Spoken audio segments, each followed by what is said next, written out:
Hello,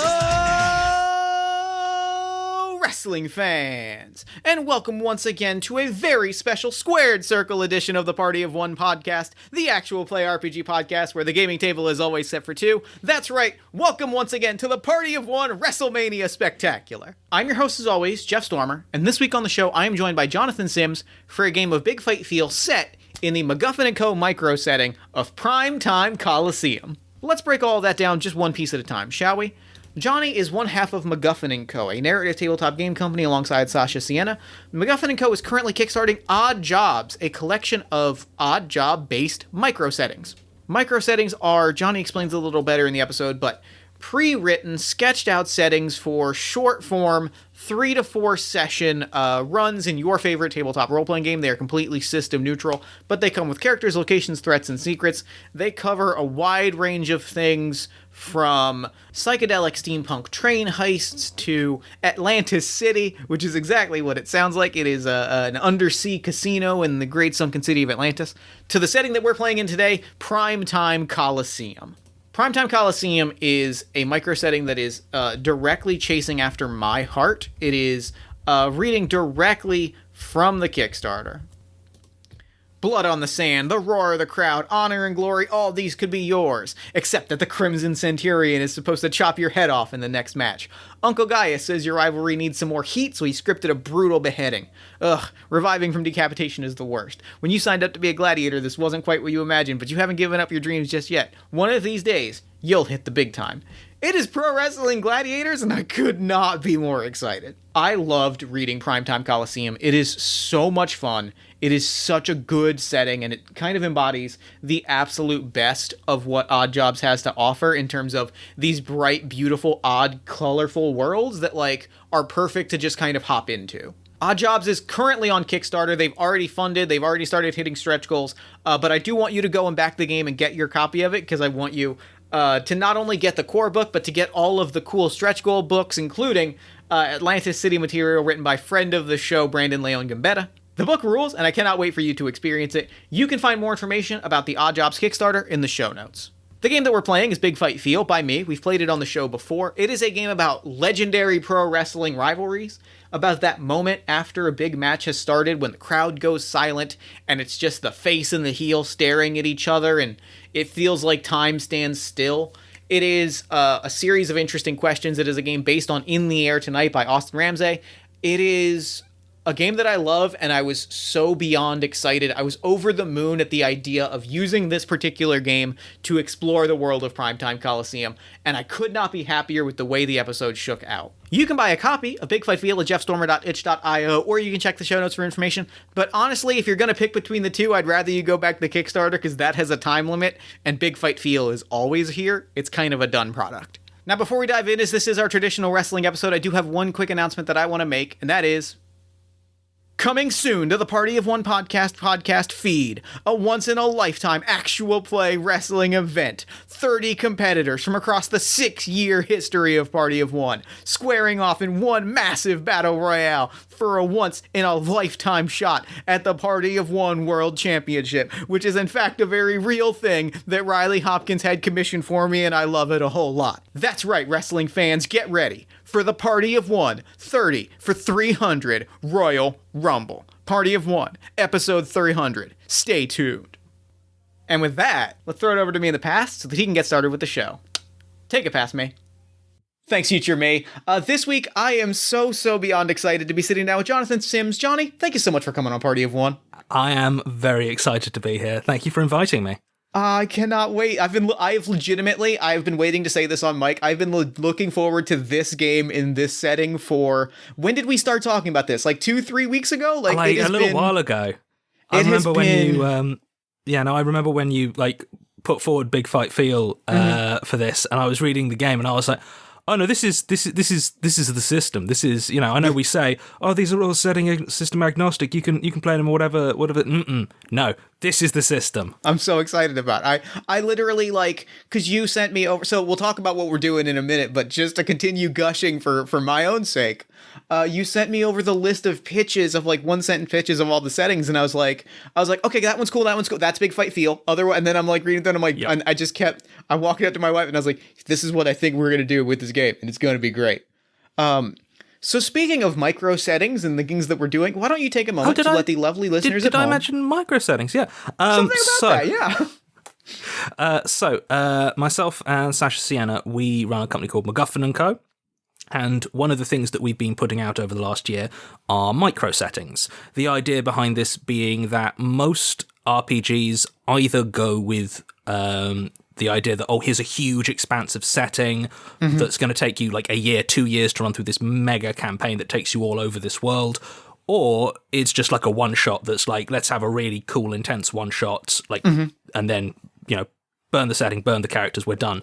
And micro settings are kind of intended to be smaller, more like manageable campaigns that are like 3 to 4 sessions that can be extended with little adventure seeds. And they just give us a chance to take a sort of a dive into somewhere that's a bit weirder than you could really get away with like a full setting. I think the comparison I always use is if you think of like Discworld as the setting, like the Witches or the Night Watch are micro settings. They're Sure, like, 100%. Here's who you are within this strange world. And because we can be much more specific about who the characters are going to be, we can go like stranger places with what the settings actually are.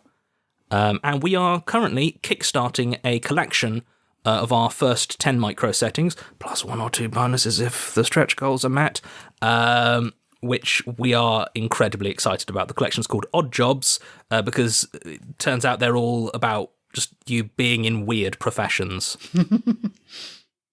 You sent me over the full list of the Odd Jobs micro settings when we were planning this, and I cannot tell you how quickly I fell in love with the settings and the concepts. Even just boiled down into a single sentence, I was reading them and I was like, well, yeah, that rules.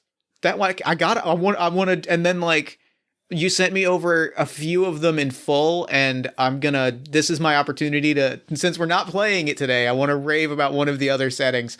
Atlantis City, an undersea casino. Yeah. I cannot tell, I told you this over email, but, like, I grew up in South Jersey, not far from Atlantic City, and my wife grew up in northern New Jersey, and, like, we're both like, it hit on a lot of things that we were both just like, this feels right. This feels, and it filled me with such joy reading it. It's not the one we ended up going with, which we'll talk about in just a second, but it filled me with such joy that I needed it shouted out. I'm so glad to hear that as well, because obviously, well, I say obviously, but like myself and Sasha have never actually had the chance to go to Atlantic City, so this is very much sort of drawn off a lot of osmosed pop culture and Boardwalk Empire. We're like, this is probably what it would be like if it was also magic and under the water. It feels, there are so many little details in that setting that, like, I stopped reading and ran out to Jen and was like, hey Jen, the currency's clams, and I was like, and then I ran back and she's like, oh god damn it. It was good. But that's not the setting we're playing in today. Today we are playing in Primetime Colosseum, which if you know anything about this podcast, if you know anything about me as a person, that name alone should tell you how excited I am.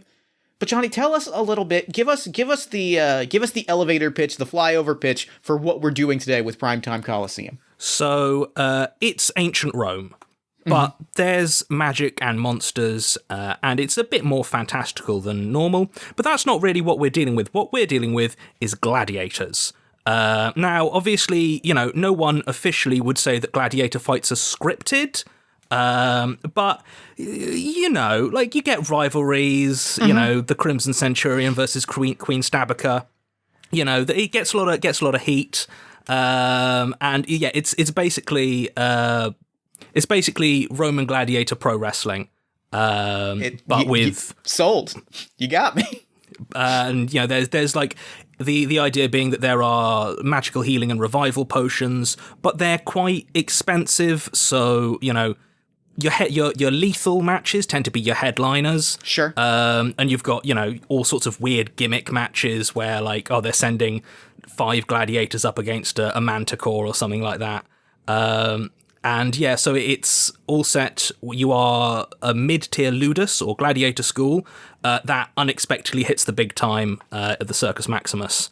And it's kind of halfway between and the core campaign is kind of halfway between a pro wrestling story and a sports movie. You're all sort of young jock types trying to deal with fame while also managing the weird expectations of your Roman family.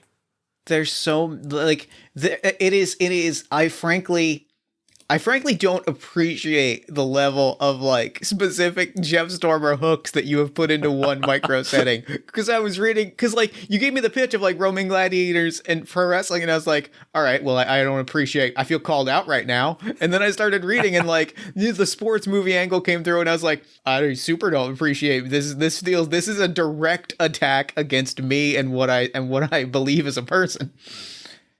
I'm so excited. This is going to be very good.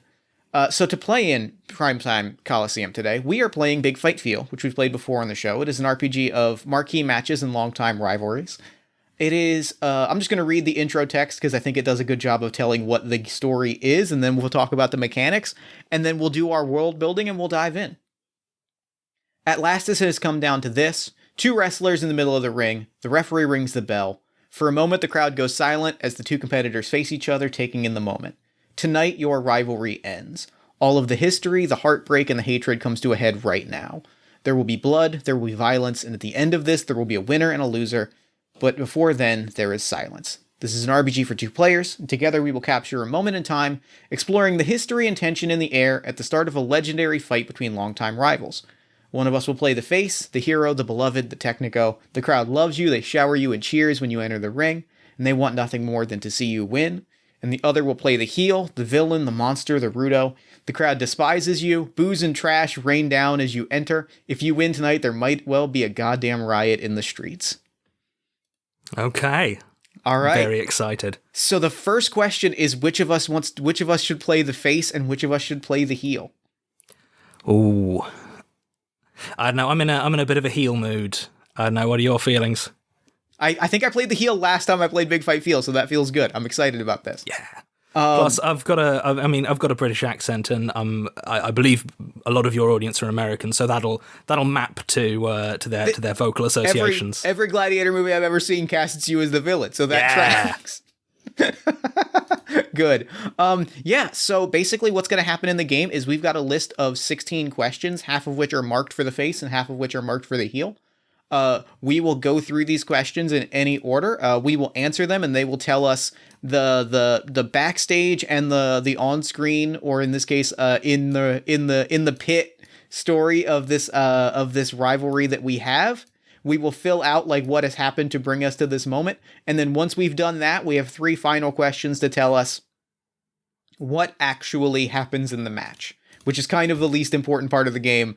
But is a thing about Big Fight Field that I love a lot is that it's not about the actual what happens in the actual fight. It's about that moment right after the fight has started to make something big and beautiful. Okay. So I'm gonna ask you. Mm-hmm. So I assume we're.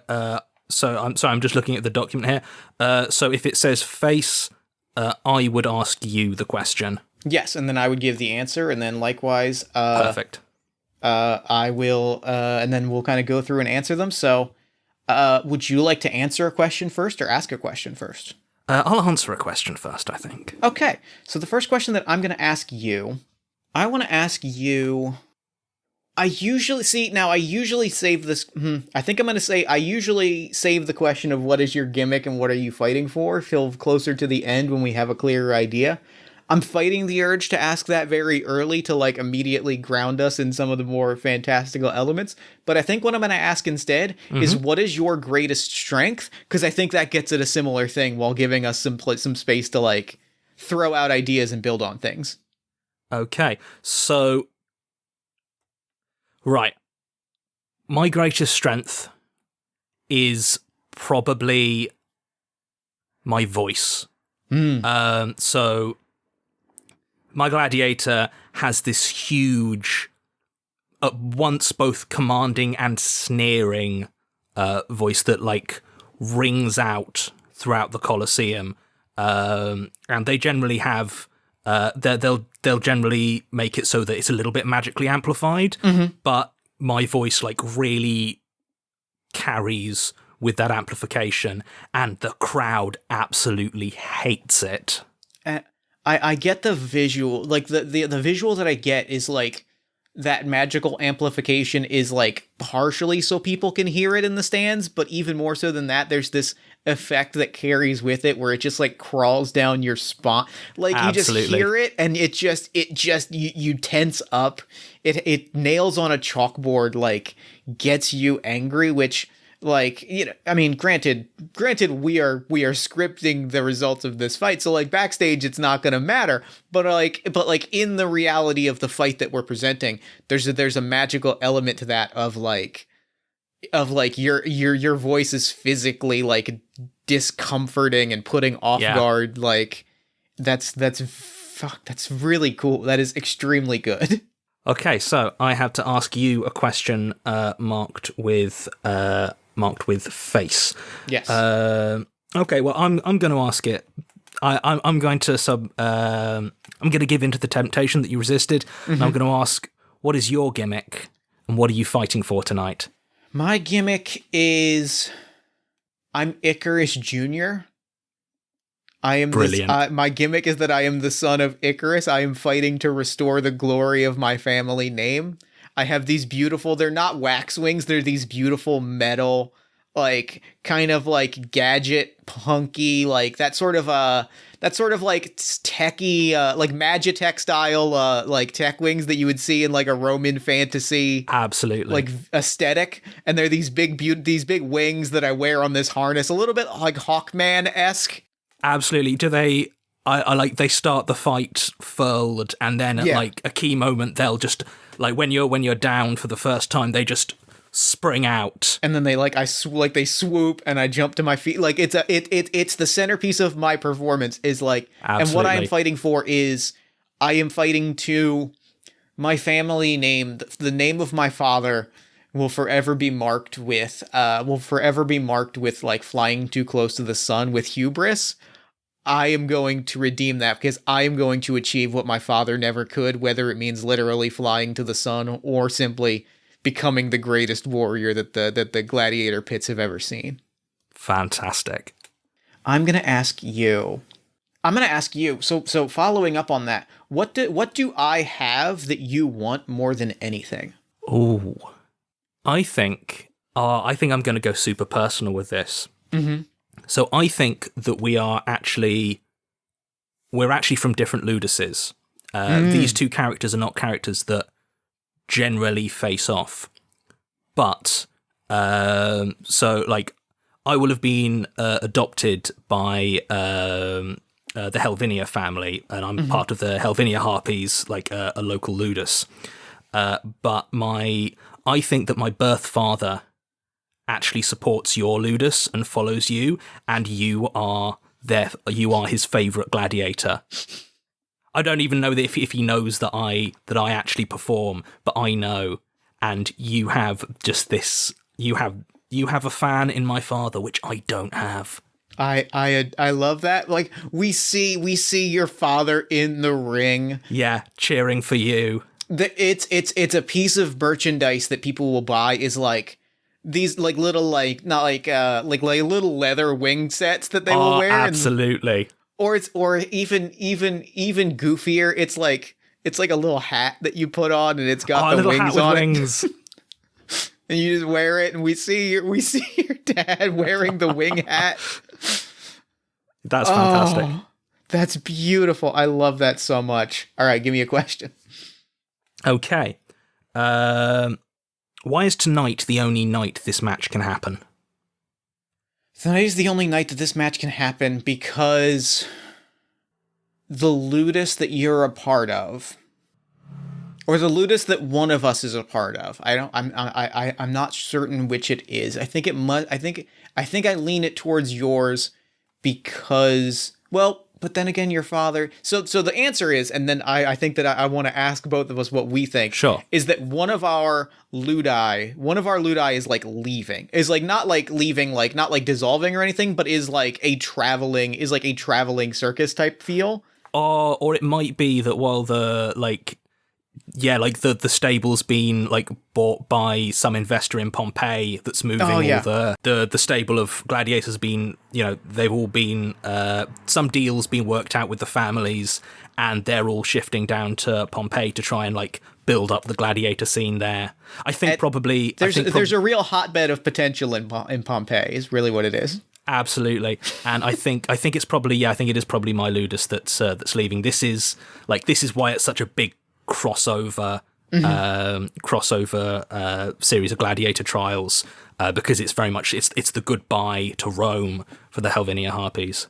And that gives me a little detail. That gives me a detail that like isn't necessarily on the questions, but is just a detail that I want to throw out because it's good. Is like if this is the last chance for this to happen, and like my whole thing is like I am a chaser of big glory and big triumphs and big trophies, like this has to be something that I was angling for probably on stage and backstage for a very long time, right? Yeah. Like this match was one that I was like fighting for, like, cause this is my shot, right? Like if I don't take this now, whether it's because I haven't been able to beat you before or just we haven't had this match before. It might be, I feel like if I'm like the headline heel, for my Ludus, and like our Ludus, like one of the reasons we're going is we're actually the slightly bigger one. We're slightly more successful, which is why we're being transferred down there. So this is you are very much like this for you. This is that shot at a proper headline match. Like if this goes well, then you are like you're top of the lists for your Ludus, like from here on out. I love it. I love it so much. Okay, I think it's your question. I think it is, and I'm gonna say another good question along these lines to keep this kind of line of conversation happening is what is significant about the venue where this fight is happening? I mean, it's the Circus Maximus. You know, it's the Emperor's own Murdertorium, Stab Central Station. I'm just dropping those in there because we wrote them and I really liked them. They're good phrases, and I'm glad they are. So like it's the Circus Maximus, so the Emperor is here. He wasn't actually expected to be turning up for this trial. But they have like his box is always kept for sure kept for him, and he has made a surprise appearance. He made a surprise appearance in the sort of the big melee about sort of 20 minutes before, which got much bloodier than was expected because of this. And we are the first, like we're the headline match coming up for him. The visual. So if we're throwing things in because we like them and they make us happy, I have to throw in the visual of the Emperor entering halfway through the show, right before the main event. All you see is a chariot roll up and then like sandals, and then everybody's like, oh yeah, no, the camera never actually shows you the Emperor's face. Just peak the commissioner is here, like peak wrestling, like it's just like all you see is the chariot pull up and then absolutely like there's a shot of golden laurels on like a cushion that like a hand picks up as it walks past. It's very funny. And I think that like it's that this is Circus Maximus. This is the Emperor's own Murdertorium, and this is what that represents is if you are leaving for Pompeii and you're kind of the larger Ludus, is that like for the Ludus that is staying here, like this could be huge. This could be huge, and this kind of has to be our home, right? Like we need this to go well because like you've got prospects outside of this match. You've got a whole world outside of this. We need to stake our claim here, or else like this could be the end of us. Yeah, like if this goes well, you're set. If it goes badly, you're small time forever. Right. I love that. That's very, very good. Okay, well, I'm going to follow up then, because it feels like a natural follow-up question. What does the heal have more that you want more than anything? What do you have that I want more than anything? I think what I want that you have is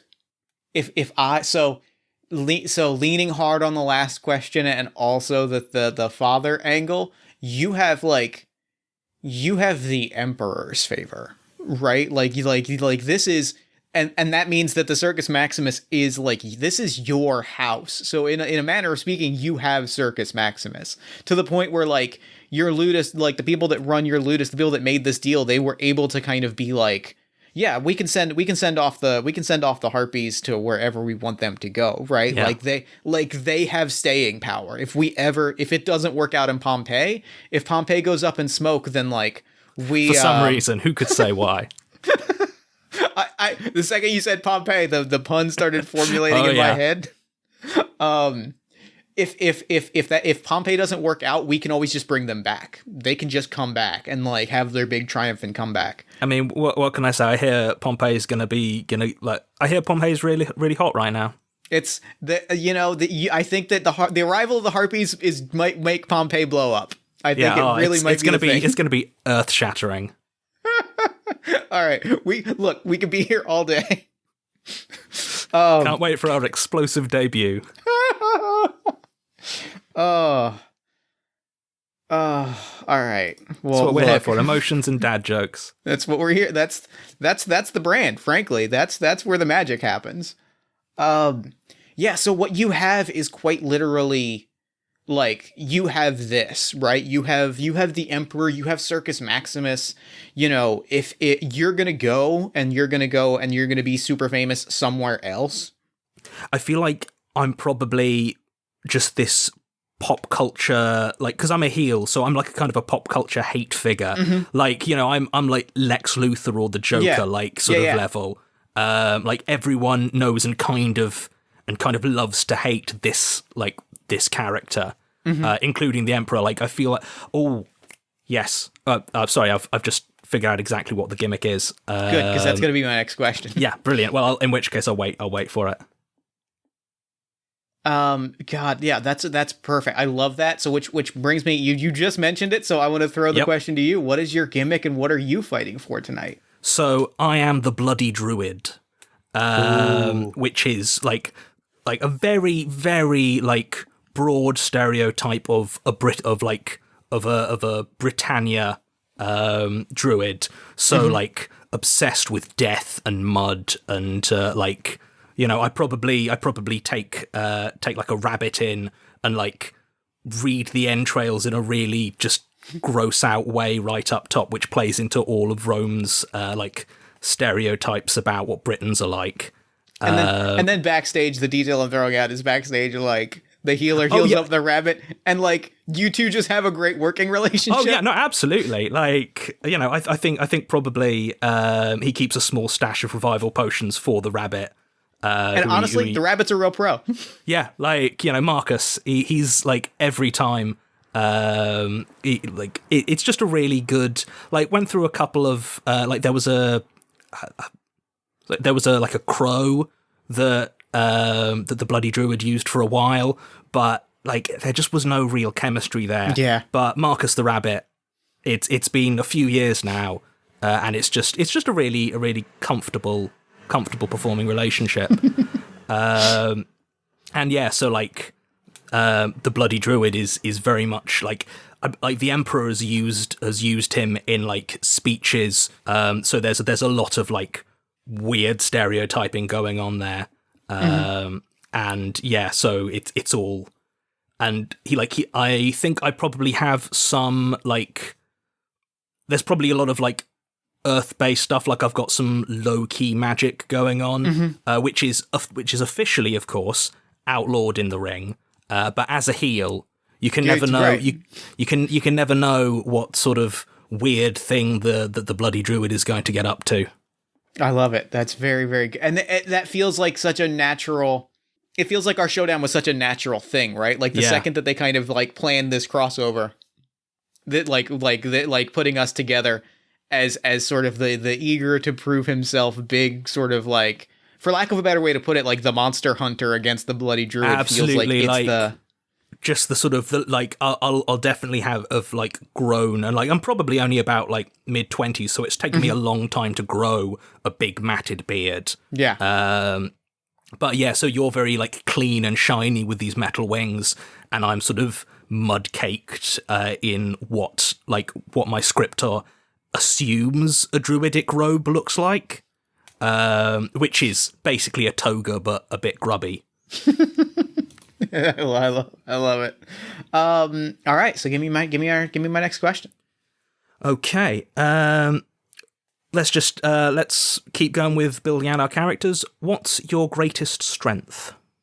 My greatest strength is it's a regularly occurring plot point of like it is the natural extension of being an Icarus riff, is that like I don't stay down. It's less so that I am like big and strong. It's like peak. The way that I would describe it is the Gladiator equivalent of like peak like shonen anime protagonist of like, I will get beaten down, I will claw to my feet. Yeah, absolutely. Like 5 times a match, all the spectators like, oh, is he down? Is he down? And then and that's when the wings come out and they shoot me to my feet, and like that is sort of the signature Icarus Jr. match is you think that he's dead, right? You think that I have been murdered in the ring, and then it's a swoop, I'm on my feet and I'm ready to go for another round. It's why I think the crowd has attached themselves to me. Yeah. Is that like it's that sense of he's always going to get up and always going to keep fighting. Yeah, absolutely. Oh, that's great. I'm gonna ask on the opposite token, what is my hidden weakness? I think your hidden weakness is probably that you are that you're very sort of gullible. In the sense that, like, you take pretty much everything at face value, and the heels at your ludus are constantly, like, they know that a cheap way to generate some heat is to, like, just do a... sorry, sidebar. Can we swear on this podcast? Yeah, 100%. Yeah. Just do a fucking, oh, look over there. And Icarus Jr. looks over, and they, like, I know, stab him a bit in the back, and everyone's like, oh... No, Icarus, don't fall for it again. But he always does. It's the fact that, like, to bring real wrestling into this for a moment, the fact that I am Roman Gladiator Sting and that people are constantly betraying me is the most delightful thing ever. Everyone's always like, if you want a face to turn heel, you pair them up with Icarus Jr. and have them do a betrayal. It's great. I love it so much. I guess technically I should say, I guess probably my name is Icarus 2 and it's Icarus II. Just for Icarus Roman II, yeah, absolutely. We can keep going with Icarus Jr., but Icarus 2 with the Roman numeral. Sorry, Icarus Jr. is Icarus Jr. a video game character? Icarus Jr. might be no, I think it's Kid Icarus. It's Kid Icarus, that's what I'm getting confused with. Icarus 2 is... I love it's... And like, again... Sorry, my brain just went Little Icarus. Oh, I love it. But I don't think you are a Little Icarus. I think you're a like I think you're probably significantly wider than the bloody druid. I think so. I've got the gladiator physique, right? Like yeah, I look like I belong in it. And just the fact that like I think crowds are constantly, cuz like I think I'm put into a lot of like monster matches, right? Like on the sort of more theatrical side against people like the bloody druid, but also quite literally like, you know, here's a coatl and they just fly and the coatl and like, but I'm constantly like against the guy with a harpoon. We've hired out the one dragon in Rome that just makes the rounds of all the trials. And I'm constantly with a guy with a harpoon and everybody's like, they're going to stab him. They're going to stab him right in the wings. Oh, there it is. Got him. Makes me extremely happy. I've just got like pantomime in my head of just the whole crowd being like, "No, he's behind you!" Ah. So my question for you: What did Oh no, sorry, that was my question for you. It's your turn to ask a question for me. No, I think I asked you what. Oh yeah, no, sorry, that's because the face and the weakness questions are reversed. So you tell me what I'm weak at. Absolutely. Okay. Let's start at the top. What did you put on the line to make this match happen? To make this match happen, if I can't win this match, if I can't stop you in your tracks, if I can't defend Circus Maximus, if I can't stop a monster, I don't deserve to wear these wings. You can have them.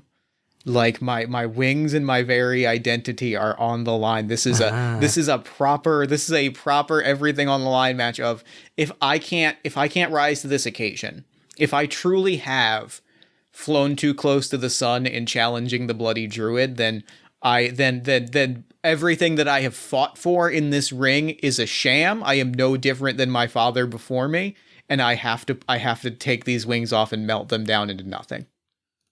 Grand. So yeah, you've actually put your whole gimmick, your whole character on the line. Yeah. So like if this goes the wrong way for you, you're having to start at the bottom as you know. I don't know. They'll put me in one of those like the big Roman like or like the big Roman head masks that you wear, and then I'll just be the masked gladiator. They're just gonna slap a mask on me and be like, new gimmick. The gladiator and the iron mask, yeah. Yeah, exactly. New it's a new guy. This could be anybody. My question for you. What are you willing to do tonight to protect what you have? Oh. I think what I am willing to do, at least what I believe I am willing to do, is to lose. Because I think that Quintus, the actual who plays the bloody druid, fought very hard against losing in his final match in the Circus Maximus. But the scripters were very hard. Were very like, no, it's like you're moving to Pompeii, and this is going to earn us a lot of goodwill. If you got to go out on your back, yeah, you got to go out on your back. And like Quintus is fundamentally at his core a professional, and I think like he agreed with it. Though seeing his father in the stands is testing that. Yeah, for sure. And also the Emperor's here, right? And the Emperor, yeah, everyone's here. Like he was willing to go out on his back, but it's there's a lot more eyes on it, and a lot more important eyes on it than he thought there would be. I love that. That's fantastic. Okay. I love that you took that question in a way that like I did not expect it. This is game designer Jeff for a moment. I super like that was not at all the direct like that, and it perfect. It was game designer Jeff is sitting here absolutely on cloud 9 at that answer. Yeah, this is great. I'm loving this. Okay, what did you have to give up to get where you are? What did I have to give up? Oh, I think I've got it. I think I had to give up being a team player, I think is my answer. I think that like long term, this is like a half backstage, half on stage. Yeah, no, absolutely. Answer.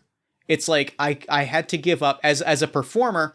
I had to give up being like, or rather on screen, I gave that up by virtue of like I'm constantly being betrayed. Right? Any alliance I have is only going to last so long. Because people see me and they think that they can put me down, right? They see me as an opportunity to make their big claim at stardom. Yeah. And I think backstage, so much of what the scripters have put into me is this sense of like you are the lone protagonist, right? Like you are the single star. You are a single star. You are a singles gladiator. Like you kind of stand alone. And I think like before I was Icarus 2, I was when I was just, when I was just an ordinary wrestler, or rather an ordinary gladiator, when I was just one of the people filling out the sort of melees, I was probably in a faction. There was probably like a group of us, like a group of young gladiators that had formed a unit together. And when the scripters said, you're going to become Icarus too, we have this character, we have these mechanical wings, like this is your shot. Like, I took that shot. Like, I went for that. And like, I never looked back. And both on screen and off, it's been this sense of, to get here, to be the hero of this story, like, has meant that I've had to walk away from, like, all of the sort of professional connections that I've ever made. And it is an unfortunate incidence of, like, life imitating art, in that, like, Icarus actually doesn't have those connections. Yeah, like even within the Ludus, when you're training, you're generally training on your own. Yeah. Yeah. Oh, that's so sad. I'm gonna ask. Oh yeah. I'm gonna ask you, what did you do that can never be forgiven? Ooh, what did I do that can never be forgiven? What did you do to me that can never be forgiven? I think that immediately before this match, to set up for it, you had a monster match. You were facing down just a small chimera with like the one other wrestler who you were currently teamed up with, and who you'd been with for like, I don't know, 3 or 4 trials now, and hadn't betrayed you. And like there was getting some real like. There was some real energy in your fans to like, is Kid Icarus like properly teaming up? And the start of this match was the bloody druid appearing in like a cloud of purple smoke and just slaughtering them, like slitting the throat. And I think behind the scenes that like. Might be that Gladiator was actually getting out of the game, and this was them being written out.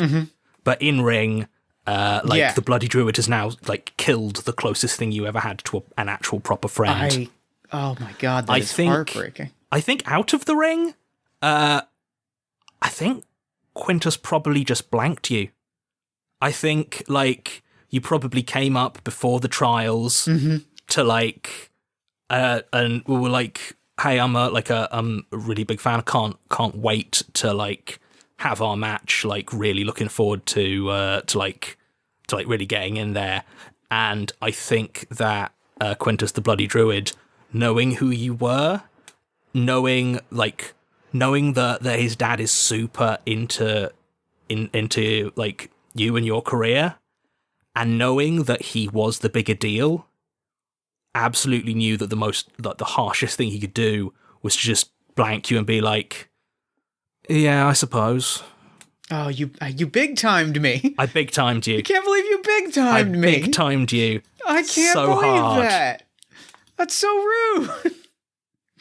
I love it. I'm so happy about it. And it, like, especially considering that like you had gone through this whole thing in your head of like, I'm gonna be okay losing. It's that little tiny like holding on to your pride, right? Absolutely. Like it's that vibe of like I'm gonna give him the win. Like I just don't have to be nice to him. Absolutely.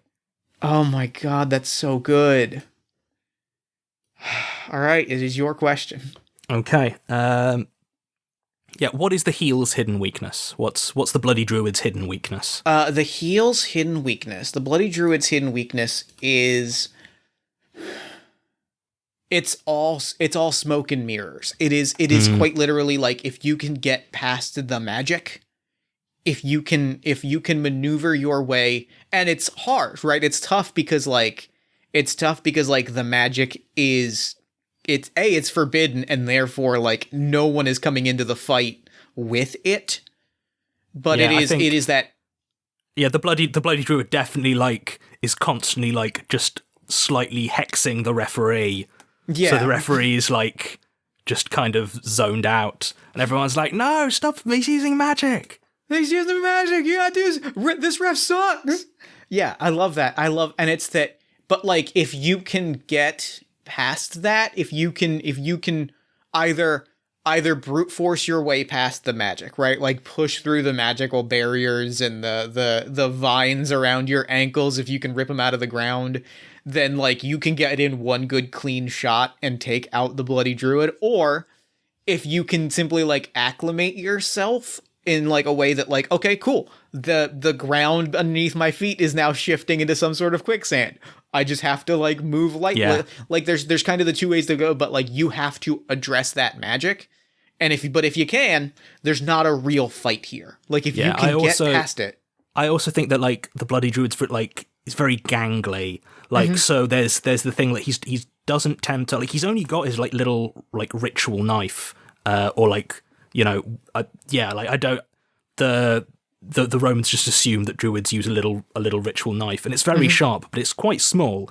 But he is like, he's very gangly, and so like when you're slashing at him, he's very good at like, you know, that thing where like the superhero's like trying to punch the supervillain, and the supervillain's just like not quite there. Yeah.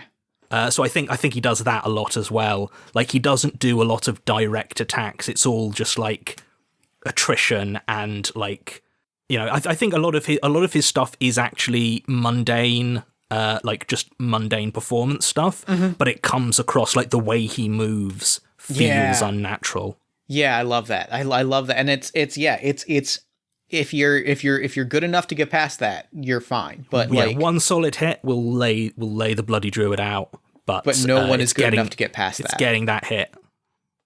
That's great. What did I do to you? Okay, so the last question I'm going to ask you is, what did I do to you to force you to cross the point of no return? This is like during the match. Like it's a pretty like right up top. It's a pretty classic bloody druid fight. You know, there's the quicksand, there's the smoke, there's the like, you think you've gotten that hit, but then the bloody druid's just not there. He's behind you. And like the first time you go down, and the bloody druid's just like standing there looking menacing, and everyone's like, "Get up, Icarus, get up!" Like you, like the loudest voice calling for you to get up is my father, and you look and you point at him as if to say like, "Yeah, we got this," and then you get up, and I think that just something snaps inside Quintus. Yep. Yes, it does. Okay. All right. And so after all of our questions have been answered together, so these are questions that we answer together. We answer these 3 final questions. What moment will people remember long after the match ends? Who wins the match at the end of the night? And what comes next for both competitors? I mean, the moment people remember, I think, is the bloody druid fully losing it. Yeah. And like, because like I think that Quintus is quite well trained in like the stage side of magic. But I think at that point he starts legitimately trying to use the magic to hurt you. Oh, I love that. And there's an energy to that is like extremely cool, of like, it's the energy of like, and I think the crowd like reacts to it because the crowd sees and is like, this is different. This is new. This is, Yeah, this is not what we, and like, and I think, and there's an element of, it's heartbreaking and it's tragic, but there's that element of like, this now becomes like a real ass fight. And like, you know, you watch a wrestling match and you watch a fight, and they're very different things. Yeah. And like, I think eventually, what's the worst like effect of the magic? What's the worst spell that the bloody druid tries to cast on you? The worst spell the bloody druid tries to cast is, I think I am quite literally thrown into the air. Oh, like it is the worst of like, it is the worst, like, you want to be Icarus? Go have and fun in you, the sun. and you land and your wings just kind of shatter. Yeah, they shatter and they melt, right? Like, it is full Icarus style. Oh, like, no, yeah, there's something like part of it, like, is kind of melting bits of the wings onto your shoulders. And, like, these fights are, like, I mean, like, they're real. Like, you get stabbed, you get beheaded, and, like, you're coming back. So, like, there's a certain sort of, like, there's a lot of pain that goes along with being a gladiator. But, like, I think this is something, like, new. This is... Yeah. And, like... And at the same time, like, you know, it being real means that, like, when this happens, it just, the crowd probably, like, is terrified, but then is just, like, eating it up. Yeah, oh, they love it. And so, yeah, that's real. I love that. I adore that. I think, which brings us to kind of, like, who wins the match at the end of the night. I think Icarus does actually win it. I think I have to. I think he does. I think it, and this kind of bleeds into the answer to the question for what comes next, but at least for Icarus, like, this is a career defining moment that he just does not talk about. Yeah. Like, you're on the ground, like, burned and, like, properly messed up, and, like, the bloody druid is coming, like, with his knife, and he's going to finish you off. And, like, as he does so, like, he hears his father, like, being like, "No, Icarus, get up!" And, like, he just freezes and gives that moment for Icarus to, like, get his sword and just run through him, like, just one fine good stab, and, like, it's just like, there's not, like, the crowd erupts, but, like, like, the crowd erupts, but there's not the same kind of, like, celebration. Yeah. Like, normally in the ring, when there's a victory, like, the victor's, like, properly strutting around and, like, showing off, especially if the Emperor's there. Yeah. But it's just too, like... I'm just holding the sword in place, and, like, the crowd is cheering around me, but I'm just sitting there, and I finally, like, I probably get up, and, you know, you fall forward, and the sword pushes even further through you, and I just walk out. I don't even wait for the thumbs up, thumbs down moment. I'm just like, he can have me killed for all I care. I'm walking out of here. And it is, this kind of bleeds into, like I said, this bleeds into the final question, at least as far as Icarus goes. But, like, I don't think Icarus talks about this in the way that, like, you know, you have interviews and, you know, people will ask about, like, well, what did you think about this match? What was your thoughts on, and you give, you know, the interview answers. You talk about, like, oh, I thought this, and this. This was a scary moment. People are like, so what about your match against the Druid? It's like, I don't want to talk about that. Yeah, I think probably the scripters take this as a cue to, like, I think the scripters probably take it as a cue to go in a slightly darker direction with Icarus. Like, there start to be maybe some questions about, oh, is Icarus going to turn heel? Who knows? And, like, you're a huge deal, and, like, you get some really interesting storylines out of it. But so much of it is predicated on you, like, just like, nodding and not talking about this legitimately very like, horrendously traumatic match. And it's the I'm gonna before we pivot over to talking about the last question as far as Quintus goes, I have to posit a funny thing and a pathos thing.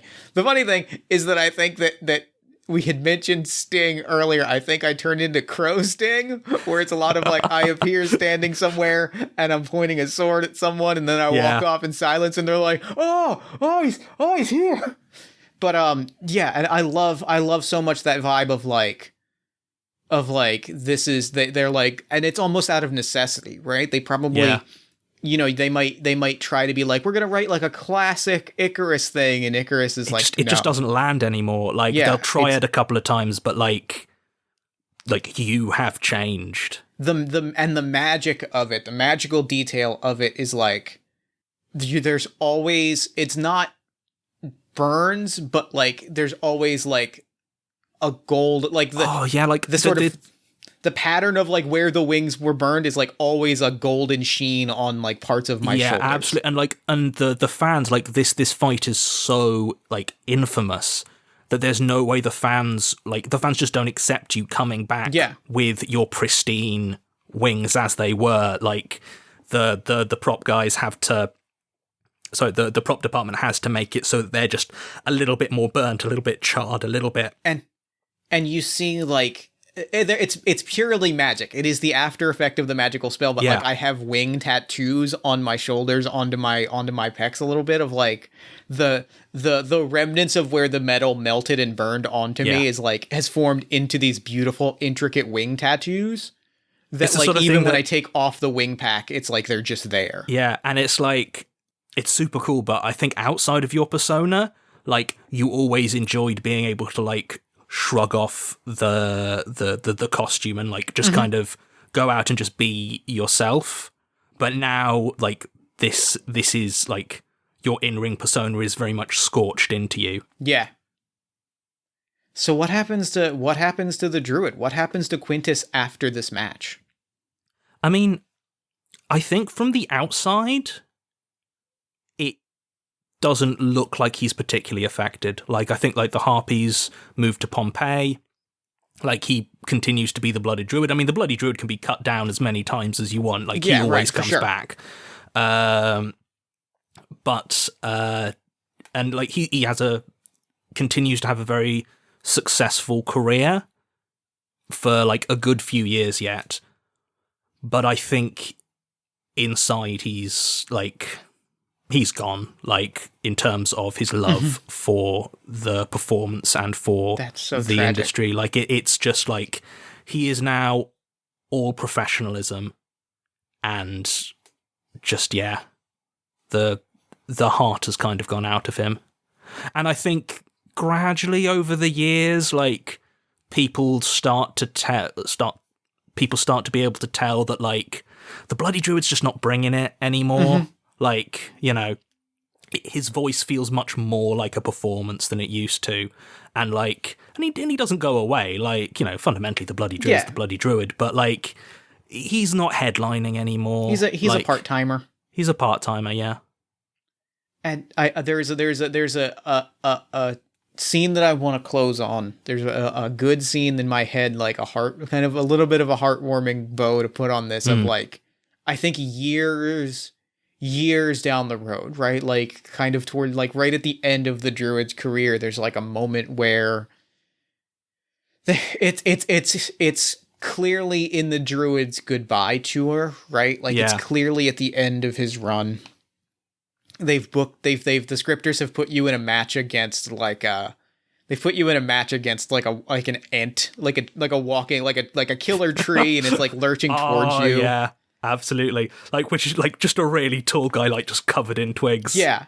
And they put you in this match, and, like, there's this moment, and it's right at the end, and everybody's like, well, this has got to be it. This has got to be when, like, the Druid, this is it. The Druid summoned this thing, and it's turned on him, and it's going to destroy him. And at, like, the peak of that, the end is, like, full on just, like, cut in half in one, like, epic giant swing. And everybody's, well, what happened? And Icarus is there, like, they're in the arena standing there and, like, offers, like, that handshake, because I think the backstage moment is, like, they both is, like, finally Icarus having been in this spot for so long, like, Icarus was like, I gotta make peace with this. Like, what happened? Yeah. The two of us have to find a way to neither of us are going to be able to walk away from this career, from this life. Yeah, until we figure out what happened that day. I think there is that, like, kind of bittersweet, like, backstage moment of peace. Like, yeah, like 8-10 years down the line, they'll meet, and, like, maybe they'll have an amphora of wine, and like they won't really talk, but, like, there's a certain, like, acceptance that, like, they were both changed pretty significantly by this match, and, like, I love it in ways neither of them wanted to be. I love it. And I love just them having that moment and then giving the fans that moment in the arena, like, and then that's kind of it, right? Like, and then, like, they go their separate ways. They never really cross paths again. Like, there were only ever 2 fights in which Icarus 2 and the Bloody Druid meet, and they're both like absolute just staples of, like, when you're talking about your all-time greatest Gladiator matchups, like, oh, you can't not mention ICARUS and the Bloody Druid. Yeah, and the fact that you talk about them in that conversation with, like, you talk about them in that conversation despite the fact that they only had one proper match and then one, like, moment together. People are like, well, they only fought once, and then it's like, go to the scrying pool, go to the magical pool of water. Yeah, you're like, you know, like, the Gallic Gore and the Crimson Centurion, like, they were going at it for, like, 10 years. Like, what, and you're telling me the Bloody Druid and ICARUS, like, one match, like, is equal that, and people just like, oh, you weren't there. Yeah, you weren't there. Yeah. And that's game. That's a wrap. That's game. We did it. I love it. Oh, that was a delight. That was a blast and a half. Thank you so much for playing enjoyed this that. with me. Oh, there's a lot of like emotional, like, whoa, in that. Yeah, right? Like, I was reading through this question, I was like, oh yeah, that's gonna really, like, that's gonna really, like, give a real strong, like, I was like, oh, that's gonna be a real strong performance, and then and now I'm like, oh, I felt that one. Good. That's the goal. Yeah, that's the good. It's great. Thank you so much for this. Was such a delight. I loved playing in Primetime Colosseum so much, and I loved using Big Fight Feel. Oh, what a good time. Thank you again so much for doing this. Real quick, before we wrap up, where can people find you, your work, and odd jobs online? Okay, so MacGuffin and Company, best places to find us are MacGuffinandCompany.com, which is MacGuffin. Like, you know, like the narrative device of the MacGuffin. And we're MacGuffin and Co. on Twitter. So if you follow us in either of those places, you'll get all our news. We have a Patreon where we periodically release like micro settings as we create them, and occasionally other, like, little bits and pieces. And actually, quite soon we're doing a 0.5 like playtest release of a 2-player dungeon crawler system we call Pit Crawler, which I'm very excited about. But mainly, where you can find us at this exact moment, assuming you're listening to this, you know, when it's released, is on Kickstarter. So it's Kickstarter Odd Jobs, 2 words, and it is an anthology. If you liked the sound of Primetime Colosseum, then you will, I hope, even more like the idea of at least 9 more like Primetime Colosseum, not in the sense of being Roman, but in the sense of, like, just being weird and fun and really hyper-specific. So please go back it. Hell yeah. Well, thank you so much for doing the show. This was an absolute delight. And for now, I'm going to throw it over to me in the future so that he can wrap things up. Take it, future me. Thanks, Fast Me, and thanks again to Johnny for coming on the show. That game was incredible. That game was everything that I wanted it to be. As a wrestling fan, as a storytelling fan, as the designer of the game that we played, it hit everything for me, and honestly, reading over the micro setting, it delivered everything that I wanted out of that particular setting. I could not be happier with it.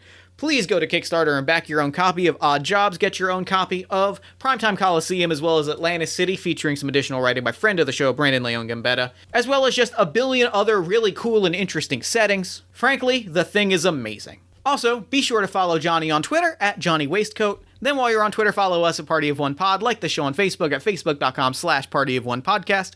Head to our Discord at bit.ly/partyofonediscord. Head to our merch store at bit.ly/partyofonemerch. And if you enjoyed the show, consider leaving us a nice review on iTunes or Podchaser, or supporting the show financially at ko-fi.com/JeffStormer or patreon.com/JeffStormer. Another way you can support the show is by supporting the other podcast that I produce every week, All My Fantasy Children, which is a character creation, storytelling, and world-building podcast on the One Shot Podcast Network, in which every week my best friend Eric Catano Saez and I take a listener-submitted prompt, we spin it into an original fantasy character, and we populate a shared universe one story at a time. New episodes drop every Friday-ish at oneshotpodcast.com. Party of One is, as always, produced and edited by Jeff Stormer and Jen Frank. All music for the show for this episode comes from the song WrestleMania by the Stars of WrestleMania, and the Party of One logo is by Evan Rowland. If you'd like to inquire about advertising rates, coming on the show as a guest, or about press coverage or so, you can email me at partyofonepodcast@gmail.com. And I think until next time, that is all we do here, so thank you so much for listening. Remember to fight the forces of fascism every single day. Remember that self-love and self-care are radical and defiant acts of resistance, and as always, party on, everybody.